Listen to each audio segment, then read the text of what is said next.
Drew, there's so much to talk about. You live in Alberta. I do. You are a country artist, I am. which many people know. What they might not know is that that wasn't your first career choice. You actually went to school for something completely different. I did. When we were in grade 10, I guess, they were kind of trying to figure out something to do for college. They said you got to go to post-secondary. So the first thing, I knew a friend that had gone into geomatics engineering. So went into that at SAIT and took that for 2 years. It's basically land surveying, and went out and worked at that for a while. But yeah, I just always kind of had a heart for the music, and we farm as well. So that's kind of what I've been doing lately, and loving that. And when you have a voice like yours, how is that not your first go-to when you think career? I don't know. I mean, as a musician, it's kind of, I guess I just kind of come up in a small town where nobody else really played. It wasn't a matter of, a bunch of us young high school kids had a band. I didn't know a drummer or anything until I really started a band many years later. So it was just kind of something I did for fun and always loved it. But yeah, when I made the choice to turn it into a career, I think it was one of the best choices I've ever made, for sure.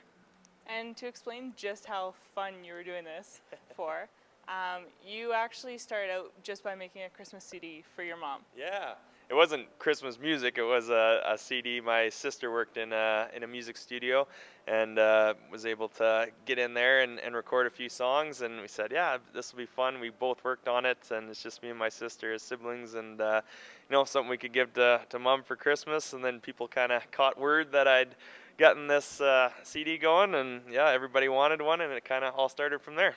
So it's safe to say that that's when you were really like, maybe I can actually do this. I think it is, yeah, for sure. It was shortly after that when I really started getting into the songwriting and taking it more seriously. So yeah. And in songwriting, you do write quite a few of your songs on your albums. Yeah. Is there ever anything that's too personal for you to write about? It depends what it's for. I try to get a couple real personal songs on every album. I think I've always become a big fan of guys when I listen to those album songs. It's not always the radio ones that really gets me hooked on people. So for me, it's always important to get some of those songs on there so people really know who you are and where you come from and stuff. So if I'm writing for that, I mean, it might not ever see the radio, or might not be played at our live shows when we're got big crowds all wanting to party and dance and stuff, but for me, those songs are just as important. You've definitely done well for yourself.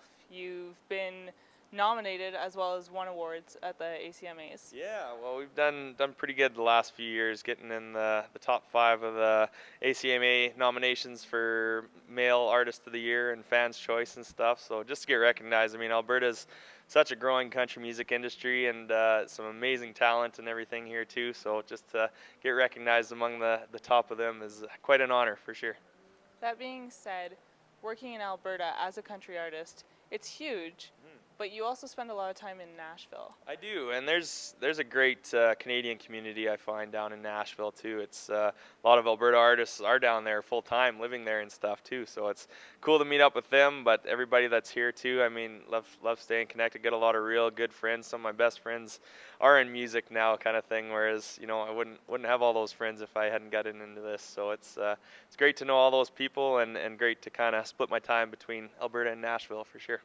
When you talk about all those people, surely the competition in Nashville is a lot greater than it would be, say, here. Yeah, I remember the first time I went to Nashville, and like I said before, being from the small town, you kind of start thinking, maybe I'm pretty good at this because nobody else really does it. And you go down there, and I remember the first show going down there, I just realized I had a lot of work to do. Just every little side street corner bar has got some of the most amazing talent you've ever seen down there. So, I mean, some people that scares away. I think that just fueled me more to get better at what I was doing, and same with the friends and stuff. Yeah, we're in competition, but I just think country music's so great. Everybody kind of helps each other out, but it also pushes each other, kind of thing too. So it's a cool community to be a part of. And you definitely have the voice, like I said, to get you to where you are. But I mean, going through the whole competition and battles and everything, Does it ever wreak havoc on your emotions as well? There's times where you wonder if you're doing the right thing, I guess. But no, for the most part, I mean, I love it. You got to have a good attitude about it. I know some people get real frustrated with it, and it is a business, a lot of the time too. So you got to remember that side of it, and do the creative side of it, and just kind of separate them. But you got to have a good attitude about it, and I think I've done pretty well at that. So yeah. And when it comes to awards and things, I mean, we've only just met, but you seem like a really down-to-earth guy. Does it ever, I mean, obviously it hasn't changed that, but what does it mean to you to even be nominated, let alone win? Yeah, it means to me, I think that, I mean, I think it's great for the team. Like everybody, there's so much more than just me working on this. We got the band and my manager Angie Morris. She's works her tail off day in and day out kind of thing for me, and just family, all that. I think it means more for me to get nominated for that kind of stuff. To say, hey, we're on the right path to all those people. I guess for me, it's a great thing to win something like that would be awesome. But yeah, I think it's more for the team for me. I kind of use it to fuel them a little more too. And you guys have shows lined up. You're going to Strathmore next. Yeah. You'll be in Brooks, and then you're going to Banff in January. That's always a fun one. Yeah, why is that?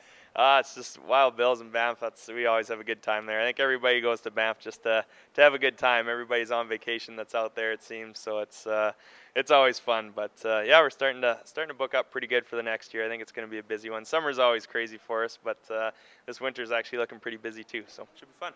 So my question is, you're getting closer and closer to BC. Does that mean that we might get to see you in the new year? Yeah, we definitely want to get out there. I mean, there's an amazing amount of country music fans out there. Actually, as I've gone out on some little radio tours and some little acoustic things, but I'd love to get the band out there and put a few shows on for you guys too.